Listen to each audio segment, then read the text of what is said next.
अपने जीवन से सब दुख दूर कैसे करें, अपने अंदर के डर को ताकत में कैसे बदलें और सभी चिताओं से और सभी दुख देने वाले विचारों से मुक्त कैसे हो। इन सभी प्रश्नों के उत्तर हम आज के इस वीडियो में महात्मा गौतम बुद्ध की एक कहानी के माध्यम से जानेंगे।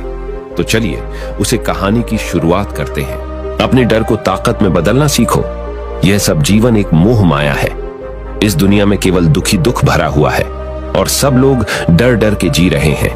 इसलिए आज के इस वीडियो में हम गौतम बुद्ध के अनुसार अपने डर को ताकत में कैसे बदल जाए, यह जानेंगे एक कहानी के माध्यम से। तो चलिए आज की कहानी की शुरुआत करते हैं। भीड़ भाड़ से अलग होकर जब भी कोई इंसान अपने साथ अकेले में समय बिताता है, तभी उसके दिमाग में नाना प्रकार की चिंताएं जन्म लेने लगती है। मनुष्य की प्रवृत्ति ही ऐसी है कि वो ज्यादातर समय नकारात्मक ही सोचता है। अपने लक्ष्य को कैसे प्राप्त किया जाए, ये सोचने की जगह वो ये सोचता है कि अगर लक्ष्य पूरा नहीं हुआ तो मैं क्या करूंगा। और इस प्रकार की नकारात्मक विचारधारा के कारण जीवन परांत डर डर कर जीता रहता है। अगर पूरी बुद्धिमानी और सजगता के साथ इस डर को समझने जाए तो यही डर इंसान के पतन का कारण बनता है। ऐसा मनुष्य जो खुद पर संदेह करता है, भला वो कैसे सफल हो सकता है। लेकिन बुद्धिमानी से अगर इस डर का उपयोग किया जाए तो यही डर उसकी सबसे बड़ी ताकत बन सकता है। काश केवल एक बार उसने खुद पर विश्वास किया होता तो उसे मालूम होता है कि उसके डर में ही उसकी ताकत का रहस्य छुपा हुआ है। ये कहकर सन्यासी चुप हो गया और चुपचाप अपने कदमों पर ध्यान लगाते हुए जंगली घास पे से आगे बढ़ने लगा। संध्या का समय था। सन्यासी और एक लकड़हारा जंगल में से होकर गांव की तरफ निकल रहे थे। सन्यासी के ये शब्द लकड़हारे को कुछ समझ में नहीं आए। वो सोच रहा था कि डर में ताकत कैसे हो सकती है। डर तो आदमी को कमजोर बनाता है। अपने मन की उत्सुकता को जब वह काबू नहीं कर सका तो उसने सन्यासी से पूछा कि महात्मा, आप ये क्या कह रहे हैं कि डर में ताकत होती है? डर तो आदमी को कमजोर बनाता है, उसे तो अपना डर दूर करना चाहिए। लकड़हारा अपनी बात पूरी कर पाता उससे पहले ही उसे एक शेर की दहाड़ सुनाई दी। शेर की गर्जन सुनकर लकड़हारे का रोम रोम कांप गया। उसके कान खड़े हो गए। जंगल से आती एक एक आहट उसे साफ सुनाई दे रही थी। उसके कदम वहीं पर जम गए थे। वो हिल भी नहीं पा रहा था। उसे पता था कि थोड़ी सी हरकत उसकी जान जोखिम में डाल सकती है। उसका दिल तो तेजी के साथ धड़क रहा था, लेकिन फिर भी वो अपनी सांसों पर काबू पाने का प्रयास कर रहा था। कुछ देर बाद जब खतरा टल गया तब सन्यासी ने कहना शुरू किया। सन्यासी ने कहा कि अभी जब तुम डरे हुए थे तो तुम्हारे शरीर का रोम रोम जाग गया था। जंगल से आ रही छोटी से छोटी आहट पर भी तुम्हारा ध्यान लगा हुआ था। तो इस प्रकार अपने मन के डर के कारण तुम होश में आ पाए, तुम पूरा ध्यान लगा पाए। इससे पहले जब तक तुम्हें शेर की दहाड़ सुनाई नहीं दी थी तब तक तुम अपने विचारों में खोए हुए थे। लेकिन जैसे ही तुम्हें शेर की दहाड़ सुनाई दी, वैसे ही तुम्हारे सारे विचार गायब होकर तुम वर्तमान में उपस्थित हो गए थे। यदि तुम्हें अभी शेर से बचकर भागना होता या फिर उससे लड़ना होता तो तुम्हें अपने शरीर की वो क्षमता देखने को मिलती जो आज तक जीवन में तुमने खुद भी महसूस नहीं की होगी। जब कोई कुत्ता तुम्हारे पीछे दौड़ता है, उस समय तुम्हारी जो रफ्तार होती है वो तुम्हारी आम जिंदगी से कहीं ज्यादा होती है। साधारण जीवन में तुम इतने तेज नहीं दौड़ पाओगे जितना कि एक कुत्ते के सामने दौड़ पाओगे। ये ताकत या कहें कि हमारे शरीर की क्षमता अभी देखने को मिलती है जब हमारा मन डर में होता है। किसी डरावनी परिस्थिति में हमारा मस्तिष्क और हमारा शरीर अपने उच्चतम श्रेणी में काम करता है। जो काम तुम आम जिंदगी में नहीं कर पाते वो तुम्हें डरा कर कराया जा सकता है। जहां पर भी तुम्हें डर का एहसास होता है वहीं पर तुम्हारी इंद्रियां पूर्ण रूप से सक्रिय हो जाती है। तुम्हारे कानों की सुनने की क्षमता तेज हो जाती है, दृष्टि एकटक हो जाती है, पूरी सजग हो जाती है, सक्रियता बढ़ जाती है। और जैसे जैसे वो डर खत्म होता है वैसे वैसे तुम सुप्त अवस्था में चले जाते हो। तुम सो जाते हो और तुम्हारे इंद्रिय पफिर से आराम की स्थिति में चली जाती है। सन्यासी ने लकड़हारे से कहना जारी रखा कि परीक्षा से एक दिन पहले जो याद करने की तुम्हारी गति होती है वो साधारण याद करने की क्षमता से कहीं तेज होती है। सिर्फ एक बार याद किया हुआ तुम्हें परीक्षा के समय याद रह जाता है और तुम जानते हो कि ये सब परीक्षा के डर से ही होता है। इसीलिए डर को दूर करने की जगह इंसान को यह सोचना चाहिए कि वो अपने डर को ताकत कैसे बना सकता है। जिस प्रकार सुख और दुख, प्रकाश और अंधेरा एक ही सिक्के के दो पहलू होते हैं, उसी प्रकार डर और ताकत भी एक ही सिक्के के दो पहलू होते हैं। जिस प्रकार रोशनी के बिना अंधेरा पूर्ण नहीं होता, सुख के बिना दुख पूर्ण नहीं होता, उसी प्रकार डर के बिना ताकत का भी कोई महत्व नहीं है। लकड़हारा सन्यासी के ज्ञान से बहुत प्रभावित हुआ, उनके चरणों में नतमस्तक हो गया और उनसे पूछा कि महात्मा, अंधेरे को तो दिया जलाकर रोशनी से भरा जा सकता है, लेकिन अपने डर को ताकत में कैसे बदले? इसके लिए कोई उपाय बताएं। इस पर सन्यासी ने कहा कि डर दो प्रकार के होते हैं। सबसे पहला मानसिक डर और दूसरा शारीरिक डर। सन्यासी ने लकड़हारे को समझाते हुए कहना शुरू किया कि मान लो तुम्हें जंगल से होकर गुजरना है और अचानक तुम पाते हो कि तुम्हारे मन में शेर का ख्याल आ गया। अभी तक प्रत्यक्ष रूप में शेर तुम्हारे सामने नहीं आया है ना, उसकी दाढ़ सुनाई दी है, मतलब दूर दूर तक कोई अंदेशा नहीं है कि जंगल में शेर मौजूद है, लेकिन शेर का ख्याल आने से तुम्हारे मन में एक डर पनप गया। अब तुम्हारा उठने वाला एक एक कदम उसी डर से अभिभूत होगा। हर समय तुम्हारे मन में यही ख्याल चलेगा कि कहीं शेर ना जाए। ये शेर वर्तमान में तुम्हारे सामने नहीं है, ये तुम्हारी बहुविषयक की कल्पना है। इसी प्रकार जो मनुष्य अतीत और भविष्य की चिंताओं में डूबा रहता है, वो मानसिक डर का शिकार होता चला जाता है। इसी विडंबना के कारण वो अपने जीवन में जीतने भी निर्णय लेता है।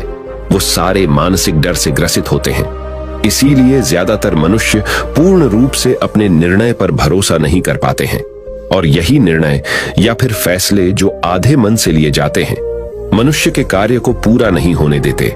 लेकिन यह भी सत्य है कि मानसिक डर के कारण ही इंसान अपनी तैयारी पूरी करता है।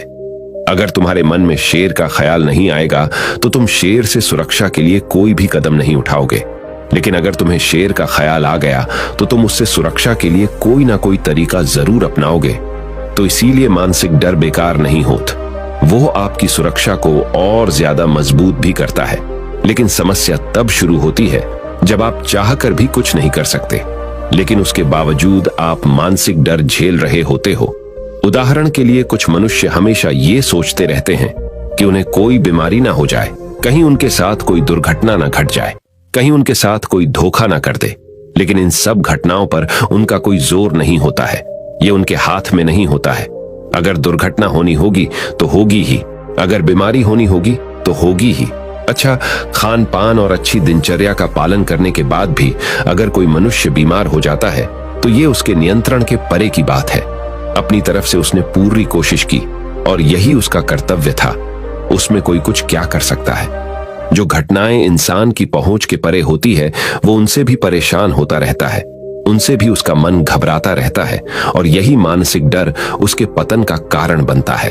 और यही मानसिक डर अगर सही तरीके से इस्तेमाल किया जाए तो मनुष्य समझदार और अनुभवी कहलाएगा। जो इंसान ये सोचता है कि कांटे सिर्फ दर्द देने के लिए ही बने हैं, वो ये भूल जाता है कि कांटे ही फूलों की रक्षा करते हैं। इसी प्रकार एक ज्ञानी मनुष्य किसी भी चीज का उपयोग अपने सकारात्मक तरीके से कर सकता है, लेकिन एक अज्ञानी मनुष्य है, अपनी अज्ञानता वश उन चीजों को भी छोड़ देता है जो उसके लिए उपयोगी होती है। विवेकशील मनुष्य फेंके गए पत्थरों का भी महल खड़ा कर लेता है, लेकिन एक वैज्ञानिक मनुष्य उन पत्थरों को दूसरों पर फेंकता रहता है। अगर किसी मनुष्य को अपने मानसिक डर को ताकत में बदलना है तो उसके कुछ नियम हैं, कुछ उपाय है। सबसे पहला उपाय अपने विचारों का निरीक्षण। अगर हम अपने जीवन में अपने विचारों का निरीक्षण करेंगे तो हम पाएंगे कि ज्यादातर विचार हमारे काल्पनिक होते हैं, और इसीलिए जो डर उन विचारों के कारण पनपता है वो भी काल्पनिक होता है। ज्यादा सोचने वाले लोगों को जब सोचने के लिए कुछ नहीं मिलता तो वो निरर्थक बातों के बारे में सोचने लगते हैं, और वो बेकार के विचार उसे तो परेशान करते ही हैं, साथ ही साथ उसके परिजनों को, उसके सगे संबंधियों को भी परेशान करते हैं। इसीलिए ज्यादा सोचने वाले लोगों को यह समझना चाहिए कि मन में उठ रहे तमाम विचारों में से काम के विचार कौन से हैं और बेकार के विचार कौन से हैं। जो निरर्थक विचार हो उन्हें दूर करते जाओ, और जो सार्थक विचार हो उनको गहराई से सोचना शुरू करो। तभी तुम्हारी समस्याओं के, तुम्हारी उलझनों के उपाय निकलेंगे। मानसिक डर को दूर करने का दूसरा उपाय है उसका सामना करना। इसका मतलब यह नहीं है कि तुम शेर के सामने जाकर खड़े हो जाओ, बल्कि इसका मतलब यह है कि पूर्ण सुरक्षा के साथ तुम जंगल में जा रहे हो। यदि जंगल में जाना बहुत आवश्यक है तो तुम शेर के डर से अपने घर पर नहीं बैठ सकते हो। इसी प्रकार मनुष्य के जीवन में बहुत सारे डर होते हैं, जैसे कि परीक्षा का डर, लक्ष्य ना पाने का डर, झूठ बोलने का डर, सच के पता लग जाने का डर, अपनों को खो देने का डर, दुर्घटना हो जाने का डर। लेकिन जैसे जैसे समय के साथ इन डरों का सामना किया जाता है, वैसे वैसे ये डर जीवन से दूर होते चले जाते हैं। अगर तुम इनसे बचने का प्रयास करते हो तो ये जीवन भर तुम्हें सताते रहेंगे। ये तभी दूर हो सकते हैं जब तुम इनका सामना करो। कुछ लोगों को तो दूसरों के सामने खुलकर बात करने में भी डर लगता है। ऐसे लोगों को अनजान लोगों से बात करनी चाहिए। जितना ही वो लोगों से बात करेंगे, उतना ही उनके मन का डर दूर होता जाएगा। मानसिक डर को ताकत में बदलने का तीसरा उपाय है अपने डर को स्वीकार करना। बेहद से लोग अपने जीवन में अपने डर को स्वीकार ही नहीं करते। अगर आप उनसे पूछेंगे कि उन्हें किस चीज से डर लगता है, तो वह साफ इनकार कर देंगे कि उन्हें किसी चीज से कोई डर नहीं लगता। लेकिन दूसरों की नजरों में ऊंचा उठने के लिए ये झूठ उन्हें बहुत महंगा पड़ता है। अगर वो अपने डर को स्वीकार करना नहीं सीखेंगे तो वो जीवन पर्यंत उस डर से मुक्त नहीं हो पाएंगे। इसीलिए समझदारी इसी में है कि अपने डर को स्वीकार कर लिया जाए। अगर आपको किसी चीज से डर लगता है तो किसी से शर्माने की या झिझकने की जरूरत नहीं है। हर मनुष्य को, हर इंसान को किसी ना किसी चीज से डर लगता ही है। और आप पाएंगे कि जैसे ही आप अपने डर को स्वीकार करते हैं, वैसे ही आपका डर खत्म होना शुरू हो जाता है। और जितना ही आप अपने डर को छुपाने की कोशिश करेंगे, आपका डर उतना ही मजबूत होता चला जाता है। ये सारे तरीके तुम्हारे मानसिक डर को दूर कर सकते हैं, लेकिन शारीरिक डर को दूर करने के लिए तुम्हें दूसरे तरीके अपनाने होंगे। सबसे पहले यह समझो कि शारीरिक डर कौन सा होता है। मान लो तुम किसी जंगल से गुजर रहे हो और अचानक तुम्हारे सामने शेर आ जाता है। तुमने पहले नहीं सोचा था कि शेर तुम्हारे सामने आ सकता है, लेकिन जब वो तुम्हारे सामने आता है तो तुम्हारी सारी शारीरिक गतिविधियां शिथिल हो जाती है। तुम्हारी सांसें अटक जाती हैं, मस्तिष्क काम करना बंद कर देता है और तुम्हारा दिल तेजी के साथ धड़कने लगता है। तो इसीलिए जब बिन सोची बात हमारे साथ घटित होती है तो हमारा शरीर उस डर को महसूस कर पाता है और वही शारीरिक डर कहलाता है। ऐसे समय में शारीरिक डर को दूर करने के कुछ उपाय हैं, कुछ तरीके हैं।